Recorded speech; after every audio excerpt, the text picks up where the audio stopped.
Welcome to the Fitness Business Podcast, brought to you by Active Management, the world's leading fitness business coaches who in 2015 will help you #grow your business. This is the world's #1 podcast for fitness business owners and managers. We interview real owners and learn what has been working for them to make them so successful. Here's the host of the Fitness Business Podcast, Chantal. Hey guys, welcome along to this week's show. I hope you've had a fantastic week. I have. I am back into the swing of things, and I'm glad to say back into my regular exercise routine, which makes me a very happy girl.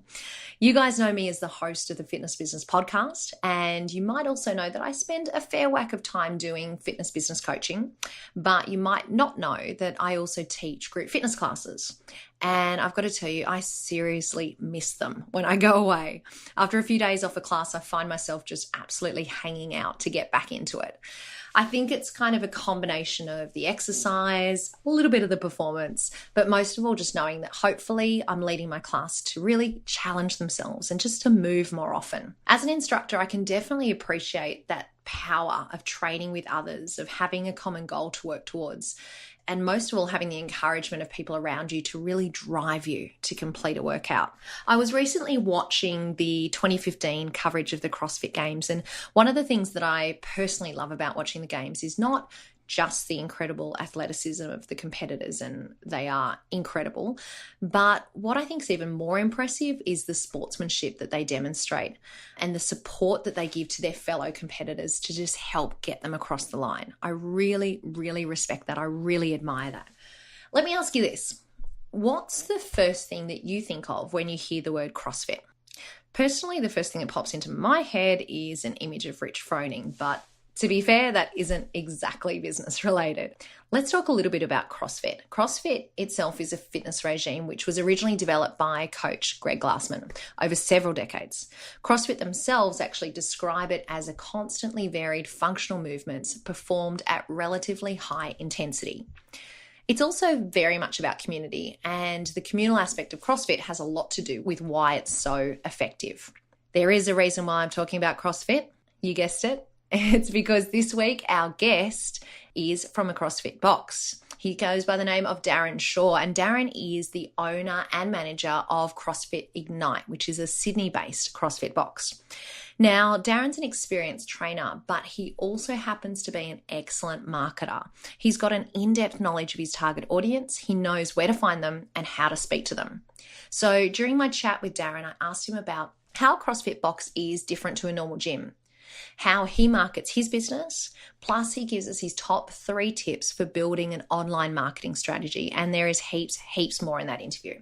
Now, also to look out for in this week's show, one of our podcast sponsors, Active Management, is giving away a free ebook to one lucky listener.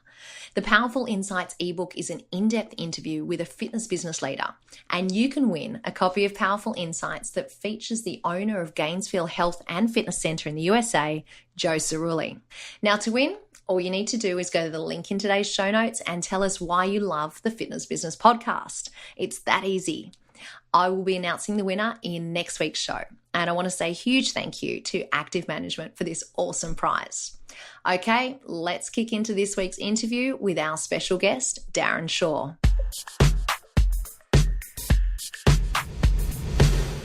Okay, Darren, welcome along to the show. Now, you guys first opened your doors of the business as Ignite Health in 2002, but you then started using CrossFit principles in 2007. Tell us a little bit about why it is that a CrossFit club or CrossFit gym has a different feel to your normal type of gym. Yeah, sure. And we prefer to call ourselves a CrossFit box. I thought you might say that. Did you hear me hesitate when I said CrossFit club? CrossFit box. Okay. And the reason we call ourselves a box is often because that's exactly what it looks like. There's, often a distinct lack of equipment compared to a normal gym. And it's quite raw. And what we're relying on is the coach. The coach very much leads the session. and drives whatever the WOD or the workout of the day might be for that session. Some of the reasons why we flipped to CrossFit, I just fell in love with it. My philosophy very much is to, go out there and find what works for me and also for my team and my trainers. And we're always experimenting with new stuff. And then to take that stuff that we've learned and to pass it on to our clients. I think that's pretty normal for the fitness industry and what trainers do. And, in 2007, around about then, we found CrossFit online, and I reached out to a couple of the other CrossFit gyms that were in Australia and just fell in love with it. So because it was so early on at that stage, I mean, you were, correct me if I'm wrong, but you were one of the first in Australia to move into that CrossFit box format. What sort of challenges did you face at that time? Nobody had ever heard of CrossFit before. There's a challenge. Which was kind of nice thinking back, because now everyone's heard of CrossFit and has an opinion. Yeah. And in the beginning, we didn't sort of go screaming CrossFit from the roof. Mm-hmm. We just started changing our programming, and that's how we did it. And then I think we affiliated with CrossFit about 12 months after we really started changing out our programming. So a lot of our clients didn't even know that we were using CrossFit principles. They just knew that they were doing a bit more bodyweight work, they were doing a bit more strength work. We were moving them away from machines. Machines just started to disappear. We actually were selling them to the gym down the road. There's a good strategy. Yeah. So you touched briefly on the fact that, when you first started, no one knew about CrossFit. And of course, now everyone knows about CrossFit. So needless to say, competitions become a big part of your market. And marketing, of course, is really important. So talk to me about your marketing. It is, I know, quite different to your average gym. So can you maybe share with the listeners a little bit about your marketing strategy? Yeah, definitely. So, over the years that I've had the gym, I've done all the normal things like letterbox drops and lead boxes and, with all the frustration that comes with marketing, having no idea really what was working. And just in the last couple of years, I've really sunk my teeth into the online marketing. And I love the fact that it's so measurable. I can see exactly, who's coming from where and what I'm spending my money on. Yeah, and content marketing, I suppose, is really where my head's at. Okay, tell us a little bit about what type of content that you're producing. Yeah, sure. So specifically blogging. Our blog is really quite active. We're putting up, I think it's 4 blogs a week, and then sending that out through our list and through social media. And the great thing about blogging and why I'd recommend it for everyone is because it's just about putting down in words, or you can do video, whatever works for you, the conversations that you're having with your clients every day in the business. And why that works so well is because when people have an issue, when people have a problem, the first thing they do these days is they jump on Dr. Google and they say, hey, Dr. Google, my problem is, I've got love handles and I don't know where they came from. And if you're blogging about love handles and no idea where they came from, then you and your prospect will find each other. And it's just a really nice, beautiful, soft sell where you're not really selling. The person doesn't feel like you're selling to them. And they will come to you saying, tell me more, tell me more. Yeah, you mentioned social media. Is there a particular social media channel outlet that you lean towards, or which social media platforms are you using for the business? I'm playing around with all of them. Yeah. So I think it really depends on your market, and getting clear on who your avatar is, who your market is, I think is really important. So for us, we're, close to the CBD. We're a little bit more premium. So we know our market is more that business professional. And we also know that the business professional, they hang out on LinkedIn.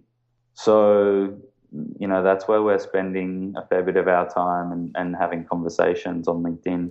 But, for another business, it might be Facebook. For another business, it might be Instagram. Yeah. Okay, so let's explore avatar a little bit more, because not everyone probably necessarily has created their avatar or knows much about that. Tell us about, what did you do? So how did you identify that avatar? How did you identify who your customer is? I think the most simple process is to think about who are the clients that you really enjoy working with, and start to build a stereotype of that person. How old they are they a man or a woman? What sort of job do they have? How much money do they earn? What sort of car do they drive? What are their fitness goals? And just start to shape this person. And then when you have a bit of a picture of that person, it's easier to know where to go to find them. Absolutely. And a little birdie told me that in addition to looking at all those, that you might have conducted a survey as well. Am I right? Yeah, you are right. Yeah. Tell us a little bit about that. So what sort of came out of doing a survey of your current customers? So, yeah, I try to survey our clients probably every 12 or 18 months. Mm-hmm. And the most recent survey I did 6 or so months ago, I thought I'm going to find out a whole bunch of information, all of these questions about, how much money they're making. And I was actually quite scared. So, they're going to email me and say, I'm not answering your survey. How dare you?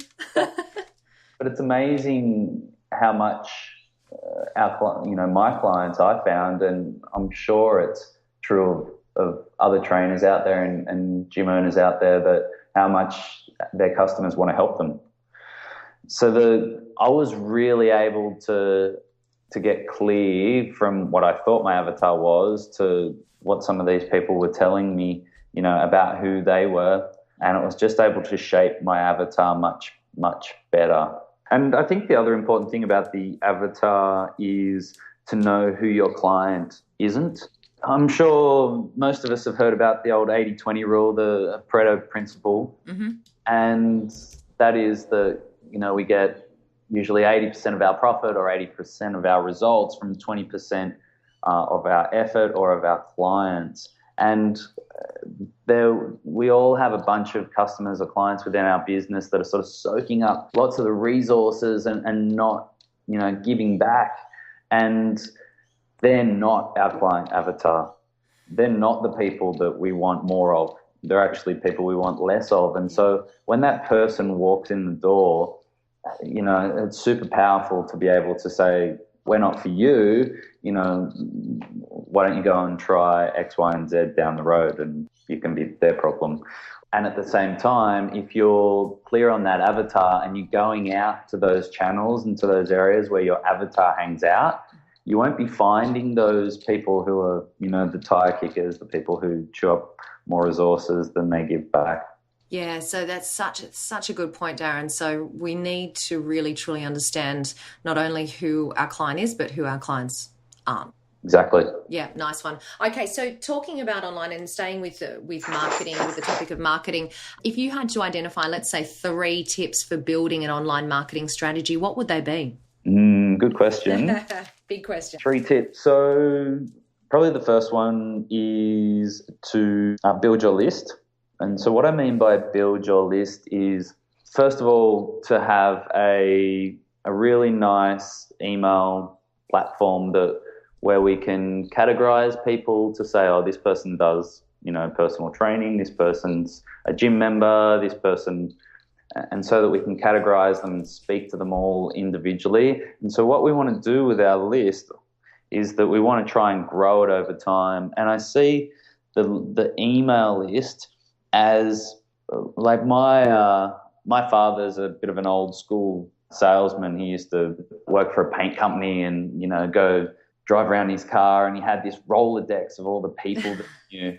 And, and he just built relationships with these people. And so he sort of knew everyone. And so he always had prospects coming to him, or, because his mate down the road knew someone who needed paint. And so he always had sales. And this is, in the digital era, this is what I see our list as. Mm-hmm. And I'll get on to content next, which I think's definitely one of the top 3. But you need to be having conversations, regular conversations with your list. And so regular, I would say as a minimum, I'd really like once a week to be sending some really valuable information out to your list. And so these will be members as well as people who aren't members. So maybe they've interacted with the business at some stage but not become a member. Maybe they were a member but they're not anymore.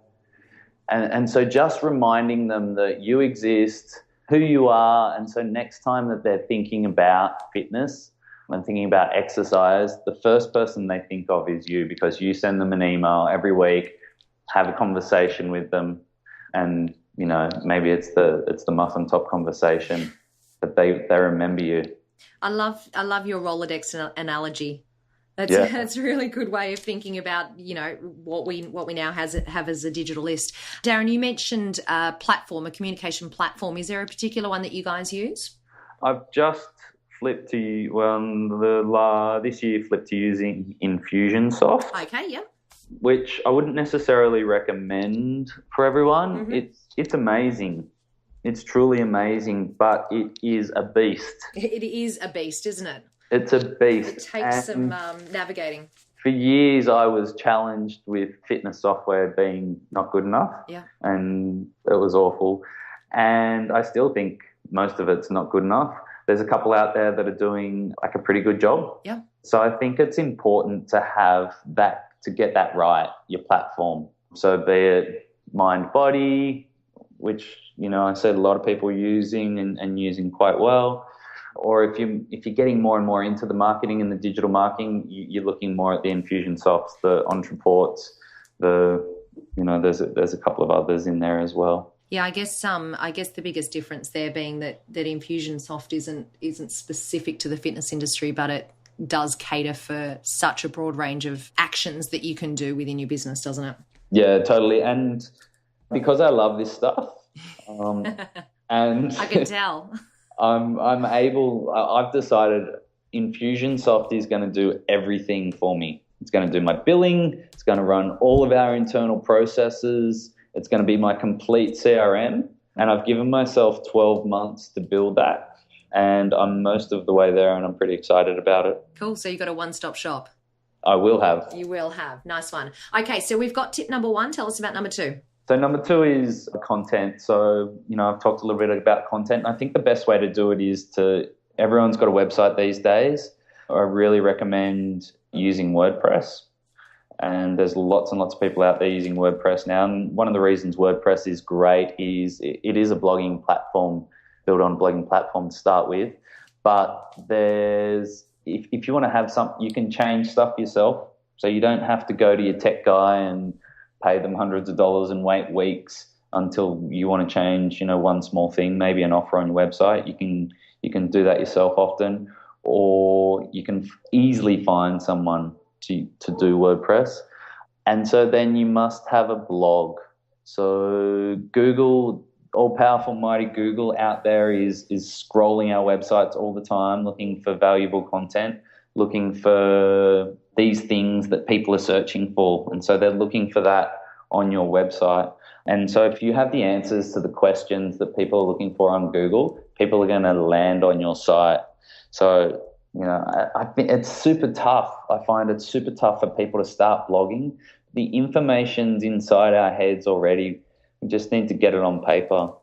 Yeah, it's an interesting one, Darren. As a business owner, because I know a lot of the people that are listening right now probably heard you say 4 blogs. Did you say 4 blogs a week? Yes. Yeah, which is a lot of content to be writing. Yes. How do you manage that? Do you write those yourselves? Do you delegate out to the team? How do you manage creating that much content per week?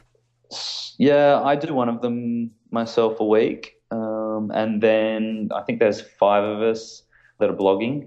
So we're on a 2-week rotation. So everyone just knows when their day is, and we have a little chat every 2 weeks about what the content's going to be, what the subject heading's going to be, how we think it should pan out. And it doesn't need to be long. People don't want to read super long stuff online, I don't believe. 500 words, get it in there, get to the point, make it really useful, stuff that people can use. And, done is better than perfect. Yeah, I like that. And I think that's a really good tip that you've given in regards to being prepared. So having a plan, I should say, having a plan as to what the topic's going to be, who it is that's going to take control of it. So rather than any kind of ad hoc stuff, you've got a plan as to what's happening in the weeks ahead. Yeah. Yeah. Can I just add one more thing on Of blocking? course you can. So a lot of my trainers have come from ex-phys backgrounds, and I did sports science at uni, but it was so long ago that I've broken the habit of writing like I'm at university. And I think that's really important when you're blogging, is to write like you're having a conversation, just like you're talking to your mate or talking to a new client, and that it's not an exam, it's not a written response, it's not an essay. If you write like that, it's going to be boring to read. So you need to make it conversational and fun, and your personality, it's really, really important that shines through. Good tip. Be yourself. Yep. Nice one. Okay, so let's go. Tip number 3. So my last one is, I think that nearly everyone has on their website, they have an option for somebody to purchase their service. Mm-hmm. I'm a trainer, come and personal train with me. I'm a gym, come and join the gym. I think it's really important that we have a secondary offer for somebody who's not quite ready right now.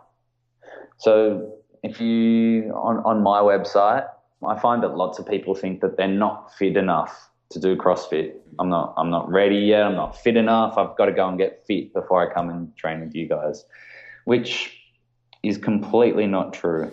But it's what people think. And so I've created a little opt-in on my website.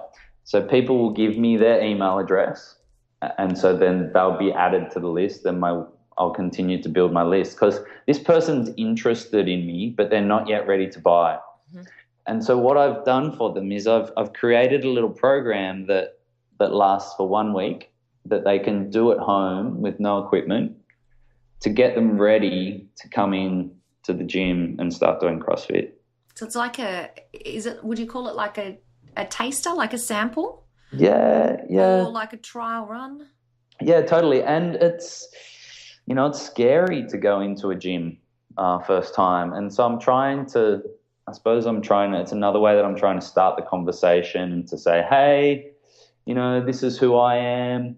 Don't be worried. We're going to take care of you. These are some of the things you're going to be doing. And it's basically by them giving me their email and saying, hey, I want to check out this program, they're giving me permission to have a chat to them and to say, you are ready for CrossFit. Why don't you come in? And you're creating that connection and that reassurance with that person. So, and so the challenge is for the people listening to think about, what is it that if somebody's not ready to buy right now, they're on their website, they're not ready to buy right now, what are some of their fears? What might be holding them back from doing that? And what can they give them, maybe as a little bit of an ebook, as a download, or as an, opt-in video, where they can capture their email and they have permission to have a conversation with this person. What can they give them right now that's compelling enough and of value that the person's going to want to hand over their email? Darren, earlier on I asked you what is it that you're doing differently to the other gym, and you've really summed that up, to other gyms, I should say, and you've summed that up really well, because to me, what it sounds like you've been able to achieve is you are connecting with people in a way that a lot of gyms, to be fair, can't or probably don't. You're connecting with them before they become a customer, when they're still a prospect. And we also spoke briefly, and I'm going to get you to elaborate a little bit on it. You're also connecting with them after they have potentially been a physical customer within the gym. Do you want to just tell us a little bit about your remote service package or product? Yeah, sure. So one of the things that, we all have clients that leave, and that they leave because they're moving, and, forever I've just felt like, well, there's nothing I can do about that, is there? But there is. Our product is, we developed a very strong relationship. We are quite close to a personal training model, and we're writing everyone's program for them when they are a member. So when people now tell us that they're moving and that they need to cancel their membership, we tell them that they can remain a client and that we can continue to train them remotely. And what that involves is, because they love our programming, they love us, often it's scary that they're going to have to go and find a new gym or a new trainer. And so to hold on to that contact is really beneficial for them. So we will do, and we know the client and what they're capable of. We will write them a program every week and send it to them. And we will ask them, obviously we don't have our eyes on them. They're going to be training remotely. They're going to be training in a gym more often than not. And they need to write some little notes down. So, oh yeah, this was hard, or, struggled with this, or my knee's a bit funny this week, or work's blown out and so I didn't get that session in. And they give us feedback, and then the following week we'll adjust, update the program, resend a new one. It's a challenge. It takes a really strong relationship. You need to follow up with the client. The client needs to be really motivated. If the client's not motivated, then the whole system falls apart. Yeah. But if the client's motivated and the client has a commitment to you as their trainer, the model can work really well as an option for when somebody wants to cancel and they're moving. That's awesome. Hey, Darren, you've given us some really good ideas. You've given us some great suggestions. I reckon people would love to jump on and check out your site as well. So we'll make sure that we get that information in the show notes for today. Thank you so much for your time today, Darren. Not a problem. It's great to be able to give back to the industry.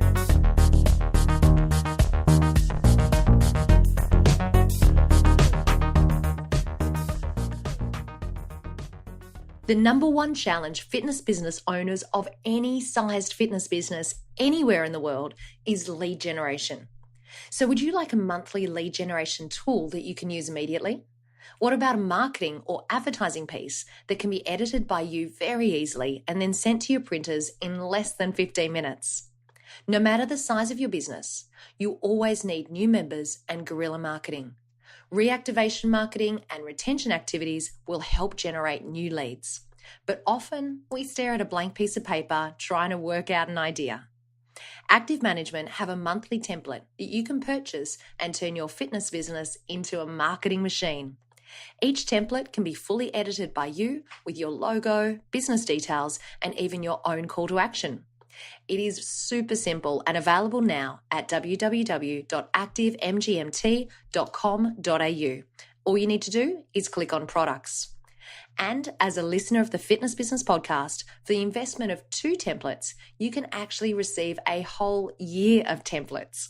All you need to do is become a member of Active Management.